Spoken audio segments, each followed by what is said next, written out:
Medak parliament పరిధిలో ప్రధానంగా ఎట్లాంటి సమస్యలు ఉన్నాయి, జనం ఏం కోరుకుంటున్నారు, ప్రస్తుతం ఎన్నికల సందర్భంలో అసలు ఎట్లాంటి అభివృద్ధి జరిగింది, ఏం కోరుకుంటున్నారు, మెదక్ జిల్లా కేంద్రంలోని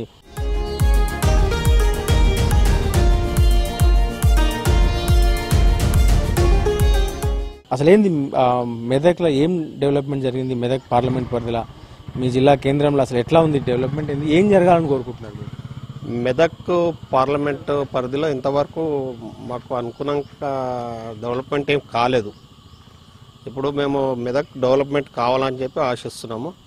ఎవరు డెవలప్మెంట్ చేస్తే వాళ్ళను గెలిపించే ఛాన్సెస్ ఎక్కువ ఉంటాయి. ఇప్పుడు మెదక్లో అంటే ఇప్పుడు రోడ్లు కరెక్ట్ లేవు, మా టౌన్కి మట్టుకు విద్యా మీద లేదు. మన తర్వాత నెక్స్ట్ వచ్చేసి ఇదేది హాస్పిటల్స్ కరెక్ట్ లేవు, గవర్నమెంట్ ఒక ఆఫీసు ఎంప్లాయ్మెంట్ లేదు. ఉన్న మెదక్లో ఉన్న యూత్ మొత్తము ఖాళీ అనేది తిరుగుతున్నారు. వాళ్ళకి ఎంప్లాయ్మెంట్ కావాలి, విద్య వైద్యము ఉచితంగా ఉండాలి. అలాంటి ఎవరు కల్పిస్తే వాళ్ళకు. ఏం చేస్తారు, మీరేం చేస్తారు? నేను బిజినెస్ చేస్తానండి.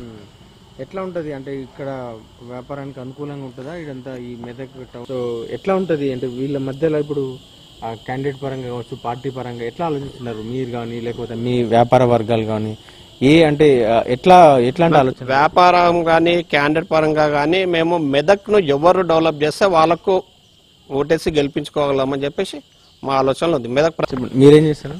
మేము బిజినెస్ చేస్తాం, పొలిటీషియన్. వాస్తవానికి మెదక్ అనేటువంటిది లోక్సభ స్థానము, ఇందిరాగాంధీ ప్రధానమంత్రిని గెలిపించినటువంటి స్థానం ఇది. మెదక్ పేరు చెప్పి అల్లాదుర్గా అని అట్లాంటి ఆర్డినెన్స్ ఫ్యాక్టరీ మెదక్ పేరు చెప్పేసి అక్కడ తీసుకుపోయేసారు. ఇక్కడ కనీసమైనటువంటి రింగ్ రోడ్ కానీ, విద్యా వసతి కానీ, కనీస సైనిక స్కూల్ కానీ ఇట్లాంటి ఏమీ కూడా లేకపోవడం.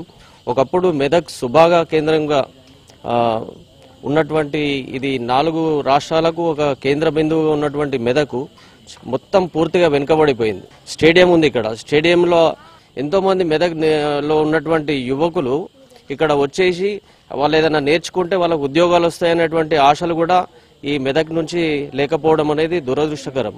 మెదక్ హైవే రోడ్డు లింకులు లేవు, రింగ్ రోడ్ లేదు. మెదక్ ఎప్పుడైనా లీడర్లు రావడము ఇది చేస్తాం అది చేస్తామని చెప్పడం తప్ప ఇంతవరకు మెదక్ అభివృద్ధి చెందింది లేదు. ఇక భారతీయ జనతా పార్టీ విషయానికి వస్తే అప్పుడు టైగర్ నరేంద్ర గారు ఇక్కడ ఉన్నప్పుడు కొన్ని రోడ్లు కానీ రైల్వే గురించి కానీ ప్రతిపాదన చేసి విజయశాంతి గారు ఉన్నప్పుడు అభివృద్ధి చెందింది. దాని తర్వాత ఇంతవరకు ఎలాంటి అభివృద్ధి చెందలేదు. నాకు మెదక్ ఉందండి. ఈ మెదక్ యాక్చువల్లీ ఒక జిల్లా ప్రాంతం అని అనుకుంటున్నాం. ఈ జిల్లా ప్రాంతంగా అభివృద్ధి చెందలేదు. వాస్తవానికి ఏముంది అంటే ఏం లేదు. అయితే గత పాలకులు మాత్రం దీనిపైన నిర్లక్ష్యం చాలా చేయడం జరిగింది. నిర్లక్ష్యం ఏ విధంగా చేయడం జరిగిందంటే టూరిజం రంగానికి సంబంధించి ఒక మంచి అద్భుతమైనటువంటి ఒక టెంపుల్ ఉంది, ఏడుపాయలనే టెంపుల్ ఉంది. దాన్ని అద్భుతంగా డెవలప్ చేయలేదు. ఒక పక్కనే హైదరాబాద్కు నియర్ ప్లేస్లో ఉంది, కానీ అభివృద్ధి జరగలేదు. కొంత అభివృద్ధి జరగాల్సిన అవసరం ఉంది. ఇక్కడికి గత 10 ఏళ్ళ కిషన్ రెడ్డి ఉన్నారు కదా, టూరిజం కావచ్చు, లేకపోతే ఆయన కేంద్ర మంత్రి ఉన్నారు. ఈ టూరిజం కారిడార్ చేస్తారని చాలాసార్లు చెప్పిండ్రు, అదే కానీ దాని ఎందుకు మరి చేయలేకపోయింది కేంద్రంలో ప్రభుత్వం ఉన్న ఇక్కడికి ఎందుకు చేయలేకపోయింది మెదక్ని? నా ఉద్దేశంలో రాష్ట్ర ప్రభుత్వం కూడా కేంద్ర ప్రభుత్వం ఏదైనా చేయాలంటే 100% చేయలేదు. ఈ రాష్ట్ర ప్రభుత్వం యొక్క కొంత మద్దతు అనేది ఉండాలి. మేము చేసుకోవాలన్నటువంటి నమ్మకం ఉండాలి, లెటర్స్ రాయాలి, వాళ్ళని కూడా పట్టుకోవాలి. అప్పుడు మాత్రమే పాసిబుల్ అవుతుంది. ఏం కోరుకుంటున్నారు మెదక్ ప్రజలు, ఏం కావాలని కోరుకుంటున్నారు? ప్రజలు ఆల్రెడీ డిసైడ్ అయ్యారు. 3 నెలల క్రితమే ఒక స్పష్టమైనటువంటి తీర్పు ఇచ్చారు. గత 10 సంవత్సరాలుగా దేశాన్ని ఏలుతున్నటువంటి నరేంద్ర మోడీ గారి ప్రభుత్వాన్ని కూడా ఈ రాష్ట్ర ప్రజలు చూసిరు. దానిలో భాగంగానే మొన్న ఎలక్షన్ వాళ్ళకి తగిన గుణపాఠం చెప్పారు. ఇప్పుడు ఈ రాష్ట్రంలో ప్రజలు కోరుకున్నటువంటి ప్రభుత్వం రావడం జరిగింది. దానిలో భాగంగానే వచ్చే పార్లమెంట్ ఎన్నికల్లో దాదాపు 14 సీట్లకు తగ్గకుండా ఇక్కడ కాంగ్రెస్ పార్టీ గెలవబోతుంది. మరీ ముఖ్యంగా 25 సంవత్సరాల తర్వాత మళ్ళీ మెదక్లో పార్లమెంట్లో కాంగ్రెస్ అని వినిపించేటువంటి అవకాశం స్పష్టంగా కనబడుతుంది. మెదక్లో కాంగ్రెస్ వస్తే ఏం చేస్తామని చెప్తున్నారు క్యాండిడేట్ కావచ్చు, మీ అంటే కాంగ్రెస్ పార్టీ కావచ్చు, ఏం చెప్తుంది మెదక్లో ఏం చేస్తాం? ఇప్పుడు రాష్ట్ర ప్రభుత్వం వచ్చిన తర్వాత 6 గ్యారెంటీలతోటి ప్రజలకు కొన్ని సంక్షేమ కార్యక్రమాలు ఆల్రెడీ స్టార్ట్ చేయడం జరిగింది. అదేవిధంగా 5 న్యాయ పేరుతోటి మొన్ననే రాహుల్ గాంధీ గారు మేనిఫెస్టో రిలీజ్ చేయడం జరిగింది. అంతేకాకుండా ఈ ప్రాంతంలో ఎప్పుడైతే బాగారెడ్డి గారు ఉన్నారో ఆ సమయంలో మాత్రమే ఇక్కడ కొంతమేర ఇండస్ట్రీస్ కానీ మిగతా పరిశ్రమలు రావడం జరిగింది. ముఖ్యంగా మెదక్ అనేది వెనుకబడ్డ ప్రాంతం అంటారు. వెనుకబడ్డ ప్రాంతం కాదు, ఇది నాయకులు వెనుకబడేసినటువంటి ప్రాంతం. పారిశ్రామికంగా కానీ మిగతా రంగాల్లో అభివృద్ధి చేసే విధంగా అటువంటి సంస్థలు తీసుకొచ్చే అవకాశం ఉంది.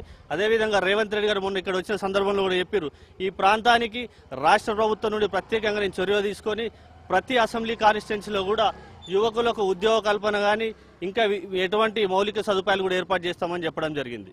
మూడు పార్టీలలో నువ్వు ఏ పార్టీలో తిరుగుతావు, పార్టీలో తిరుగుతావా, ఏమనుకుంటున్నారు? నేను ఇంచుమించు ఓటు వేయాల్సి టీఆర్ఎస్కే చేసిన. నాకు ఒక్క రూపాయి మందం ఎటువంటి పనులు కాదు, వ్యవసాయం చేసుకొని బతుకుతాను. ఎందుకు రైతు బంధు వచ్చింది? నాకు అంటే ఇప్పుడు ఉన్నది రైతు బంధు కానీ మాకు, నేను కుర్మ కులంలో అన్నాడు, కేసీఆర్ పెట్టిండు, 10 సంవత్సరాలు చేసిండు. ఆ ఓనుకో వచ్చిన వానికే లీడర్ రకం వచ్చినాయి అంతవరకు. ఏంటి గొర్రెలు కానీ ఒక సమస్య, లేకపోతే వ్యవసాయానికి సంబంధించి రైతు బంధు అని ఆ భూమి ఒక 2 గుంటలు చేసుకుని అది లేదు. ప్రస్తుతం మా అమ్మ చనిపోయింది, ఆమె ఏజుడు, అది కూడా రాలేదు. మరి నిర్లక్ష్యం ఏడ జరిగింది. క్యాండిడేట్లను అడిగితే సొంత ఊళ్ళే అందరూ ఉన్నారు క్యాండిడేట్లు. ఎందుకు నీలమ్మ నీకు అంతకుముందు తెలుసా? అంటే ఆయన పార్టీలో లేనప్పుడు కూడా మామూలుగా ఒట్టిగా క్యాండిడేట్ రాజకీయంగా దిగి కండువాలు వేసుకొని రాలే. ఒట్టిగా ఫ్రెండ్షిప్ ఇట్లా ఇప్పుడు మామూలు స్థాయిలో ఎట్లున్నా మాట్లున్నా కానీ మంచి స్థాయిగా మంచిగా ఈయనకు సేవ చేసిండు. పోడన్న దాని పేరు లేదో ఆపద వచ్చింది, వాళ్ళ దగ్గరకు వచ్చి సొంత అన్నదమ్ముల లాగా మంచి కలిసి ఉండే వ్యక్తి. మాది ఆన్లైన్ సెంటర్ చెట్లపోతారు, ఎక్కడ ఇండస్ట్రియల్ ఏరియా చెట్లపోతారు, అంటే పటాన్ చెరువు ఏరియా. పటాన్ చెరువు ఈ ఏరియా నుంచే దాదాపు ఇప్పుడు పటాన్ చెరువు నుంచే ఇప్పుడు నీలమ్మది కావచ్చు, పటాన్ చెరువులో ఉండే వెంకటరామరెడ్డి కావచ్చు, అంటే రఘునందన్ కూడా అక్కడే ఉంటాడు. సో అట్లా మీ ఏరియా నుంచే 3 క్యాండిడేట్ ఉన్నారు. ఎట్లుంటుంది మీ ఆలోచన ఏంటి? మొన్నటిదాకా రఘునందన్ చేశారు, ఆయనకు కంపెనీలలో కూడా యూనియన్స్ ఉన్నాయి, యూనియన్ నెట్వర్క్ ఉంది. మొత్తానికి వచ్చేసి అంటే నీలమ్మదికి ఏంటంటే ఇప్పుడు కొంచెం పికప్ బాగున్నది, పాజిటివ్. ఎందుకంటే టీఆర్ఎస్ ఉండి కూడా వ్యక్తిగతమైన సేవలు ఎక్కువ అన్నట్టు. టీఆర్ఎస్ లీడర్గా ఉన్నప్పటి నుండి టీఆర్ఎస్ పార్టీని ఫామ్ చేయడంలో ఈయన కీలక పాత్ర పోషించాడు. ఇది గూడెమైపాల్ రెడ్డి గారి గెలుపుకు 4 సార్లు గెలిచిన గెలుపుకు ఈయన రైట్ హ్యాండ్గా మంచి ఎంతో హెల్ప్ చేసినారు. దాంతో ఈయన సపరేట్గా వచ్చేసరికి టీం ఎడుపోలేదు. టీం కూడా టీఆర్ఎస్ నుంచి టీము ఆల్రెడీ వచ్చేసింది. ఏం కావాలి ఇప్పుడు ఎంపీ ఎలక్షన్లలో ఏం చేస్తే మంచిగా? ఎంపీ ఎలక్షన్ అనే కాదు కానీ ఎలక్షన్ అంటేనే ఒక కంపనం అనేది ఎందుకట్లా?